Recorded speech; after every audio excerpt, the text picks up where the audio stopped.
Ladies and gentlemen, welcome to the Great Vocal Majority Podcast, your source for the conservative view on American politics and culture, and where the issues are discussed with goodwill, candor, and intelligence. And now, here's your host, Tony Codispoti.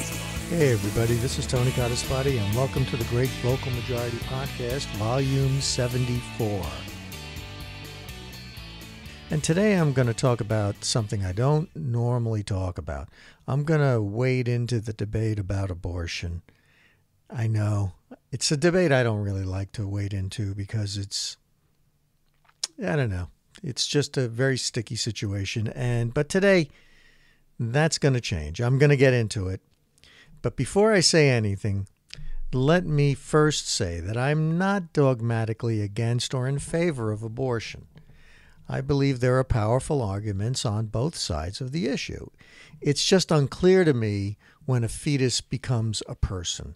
Even though its genetic uniqueness, I think everybody agrees, is determined at conception, the line between genetic uniqueness and human personhood is a very gray area for me. Hardliners on either side of this issue rely on their really deeply held beliefs, and on one side of the debate, religious beliefs, supporting their position. The controversy remains unresolved, though, even though there have been advances in prenatal science over the decades that I think largely support the belief, by the pro-life side at least, that fetuses take on recognizable human characteristics much earlier in their development than we ever believed previously. So this kind of argues for a modification of the abortion laws. And all of this seems to make that argument, that we should maybe reevaluate when it's good or illegal for a woman to get an abortion and when it's kind of too late for that to happen. Now, this is a fundamental tenet. As a general proposition, individuals should have control over the things that are going on in their body. This is a fundamental tenet of the American experiment. It's individual sovereignty. But the complicating matter of a pregnancy demands that we make every good faith effort to protect the individual sovereignty of the pregnant woman, but also of the developing human person inside of her. I mean, we have to admit to ourselves that there is a point at which that a pregnancy is more of a person than not. And I think that's where we're not having the argument these days, and maybe we should. So we need to try to remain true to our founding principles. We really can't accept the demand for unlimited abortion rights, even up to the point of a fully developed, viable human being, although there are a lot of people out there who are demanding exactly that.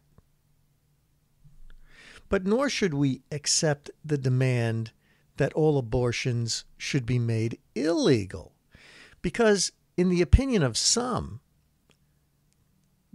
just because they believe that the human being begins at conception, they want all abortion outlawed.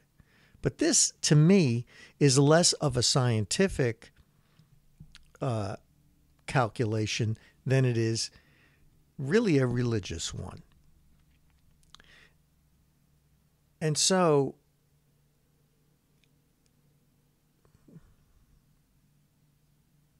hang on.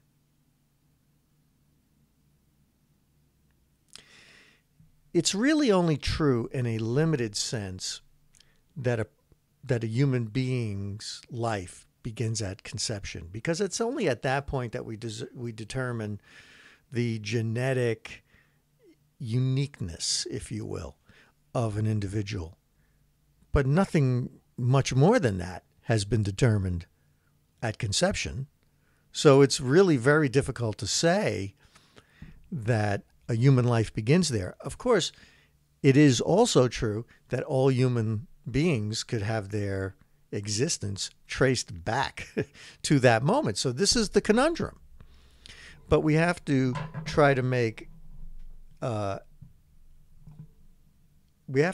accommodate the rights of both the mother and the developing human being.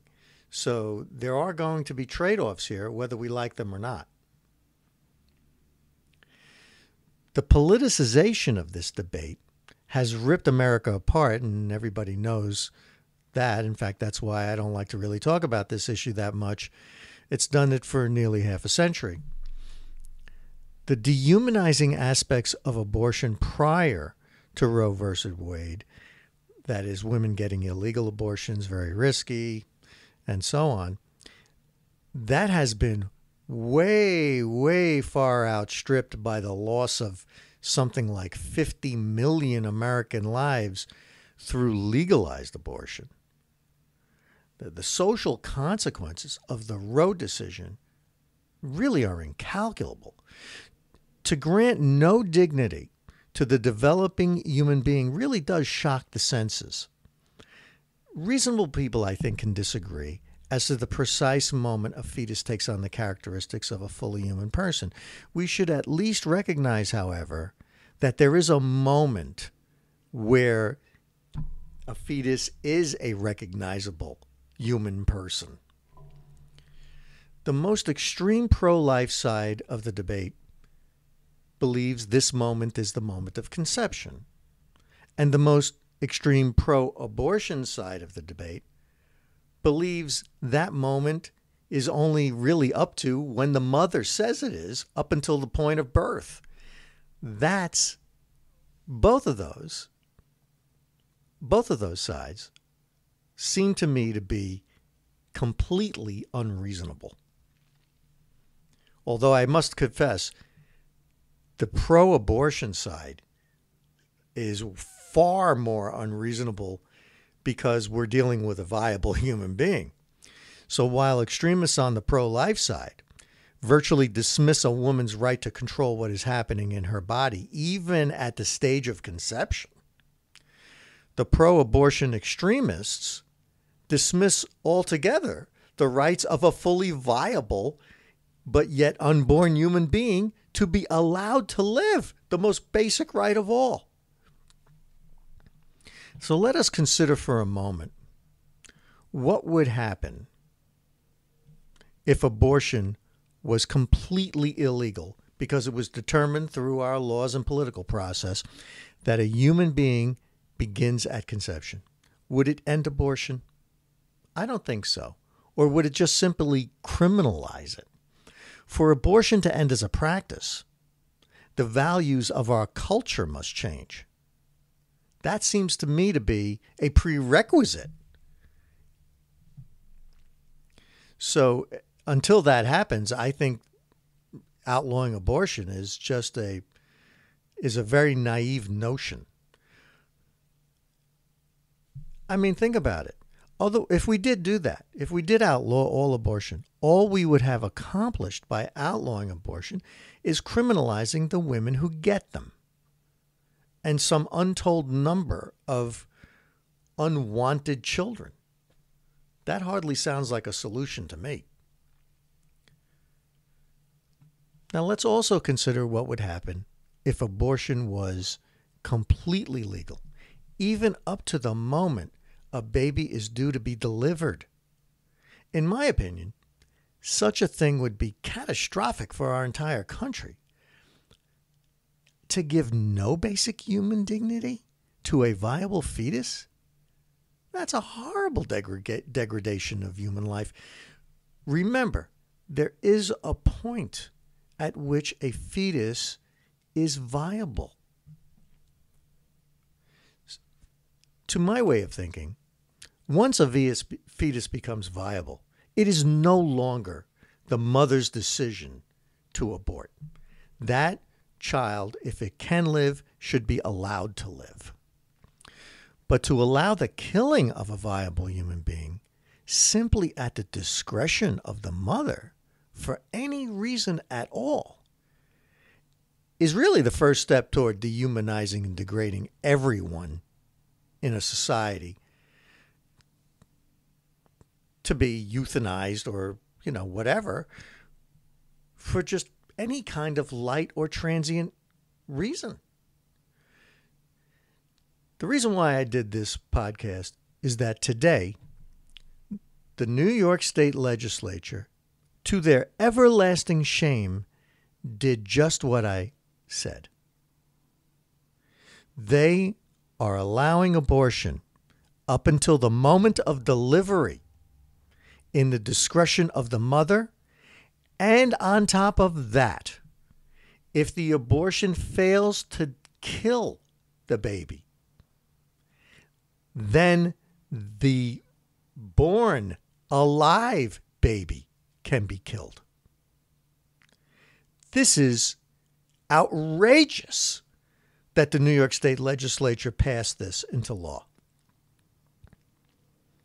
This is exactly the kind of radicalism that will lead other states in reaction to enact laws completely banning abortion. Neither of these two things should be acceptable to reasonable people. Now, I know that a lot of people who are very pro-life and believe that all abortion should be made illegal. They believe it's their moral duty to protect life. I understand that. I appreciate that. But it's not realistic in the society we have today, and I think it wouldn't do anything to stop abortion. What we need to do to stop abortion, if that's the goal, is to educate people. And similarly, for the pro-abortion radicals who think that abortion should be allowed even if it fails to kill the child after 9 months of a pregnancy, and that the child should still be allowed to be killed after it's actually born alive. Those people are dangerous for the future of our country. Not just the future of women who are pregnant. Those people really are scary. They're literally like eugenicists. So it's a really horrible development what happened in New York State. To go that far to the extreme on abortion rights is deeply troubling for reasons that go well beyond abortion.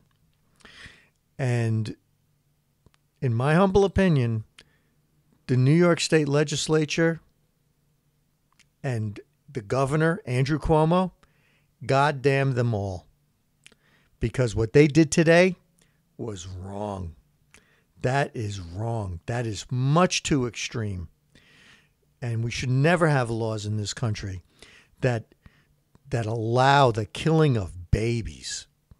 I mean, that's what this law does. It's not just a law allowing for abortion. It's a law allowing for abortion even if the abortion failed. Let's say a woman, here, let me just make this very clear. New York State today said in law that if a woman carries a pregnancy through 9 months and on the date of her delivery, she bears a baby and she wants that baby aborted, it can be aborted, even though it can live, even though it doesn't have any serious abnormalities or defects. It can be aborted completely up to her. Furthermore, if the baby is aborted, but it's not somehow the abortion is botched and the baby is alive, it can still be killed, even after it's born and out of the mother's womb. That is murder. And New York State just made it legal. That's it for me. I'm Tony Codispoti. Please listen to the podcasts I have done previously and subscribe to the YouTube channel. Take care.